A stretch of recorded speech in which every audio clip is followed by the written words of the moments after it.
Hello everyone, welcome to ಸನ್ಮಾರ್ಗದ classes. ಬಲ ಮತ್ತು ಚಲನೆಯ ನಿಯಮಗಳು ಪಾಠದ 49ನೇ ಪ್ರಶ್ನೆ.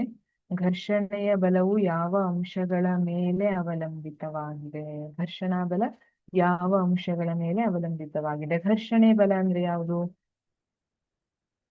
ಇದು ಎರಡು ಮೇಲ್ಮೈ ಪರಸ್ಪರ ಸಂಪರ್ಕದಲ್ಲಿದ್ದಾಗ ವರ್ತಿಸುವಂತಹ ಬಲವಾಗಿದ್ದು, ಇದು ಚಲನೆಯನ್ನ ವಿರೋಧಿಸುವಂತಹ ಬಲವಾಗಿರ್ತದೆ ಅಲ್ವಾ? ಘರ್ಷಣಾ ಬಲ.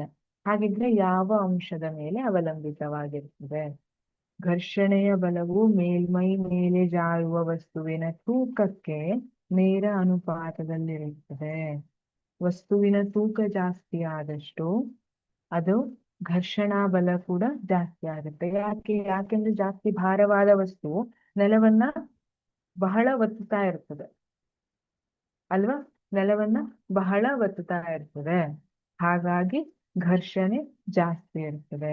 ಮತ್ತೆ ಇದ್ರ ಮೇಲೆ ಏನಾದ್ರೂ ಭಾರವಾದ ವಸ್ತುಗಳನ್ನ ಇಟ್ಬಿಟ್ಟಿವಿ ಅಂತ ಇಟ್ಕೊಳ್ರಿ, ಅವಾಗ ಈ ಲಂಬ ಬಲ ಏನಾಗುತ್ತೆ? ಜಾಸ್ತಿ ಆಗುತ್ತೆ. ಅವಾಗ ಕೂಡ ಘರ್ಷಣೆ ಹೆಚ್ಚಾಗುತ್ತೆ. ಘರ್ಷಣೆ ಬಲವು ಸಂಪರ್ಕದಲ್ಲಿರುವ ಮೇಲ್ಮೈಗಳ ಸ್ವರೂಪವನ್ನು ಸಹ ಅವಲಂಬಿಸಿರುತ್ತದೆ. ಮೇಲ್ಮೈಗಳ ಸ್ವರೂಪವನ್ನ ಅವಲಂಬಿಸಿರುತ್ತದೆ. ನೀವು ಗಮನಿಸಿರ್ತೀರಿ, ಒಂದು ಪೆಟ್ಟಿಗೆಯನ್ನ ತಗೊಂಡು ನೀವು ಟೈಲ್ಸ್ ನೆಲದ ಮೇಲೆ, ಬಹಳ ಸ್ಮೂತ್ ಆಗಿರುವಂತಹ ಟೈಲ್ಸ್ ನೆಲದ ಮೇಲೆ ಅದನ್ನ ತಳ್ಳಿಕ್ಕೆ ಕಡಿಮೆ ಶಕ್ತಿಯನ್ನು ಸಾಕಾಗಿರ್ತದೆ. ಅದೇ ನೀವು ತಗೊಂಡು ಮಣ್ ರೋಡ್ ಅಲ್ಲಿ ಅಥವಾ ಟಾರ್ ರೋಡ್ ಅಲ್ಲಿ ಅಥವಾ ಮರಳಿನ ನೆಲದ ಮೇಲೆ ಅದನ್ನ ತಳ್ಕೊಂಡು ಹೋಗ್ತೀರಿ ಅಂದ್ರೆ ನಿಮ್ಗೆ ಬಹಳಷ್ಟು ಶಕ್ತಿ ಹಾಕಿ ಅದನ್ನ ತಳ್ಳಬೇಕಾಗಿರ್ತದೆ. ಹಾಗಾಗಿ ಘರ್ಷಣಾ ಬಲವು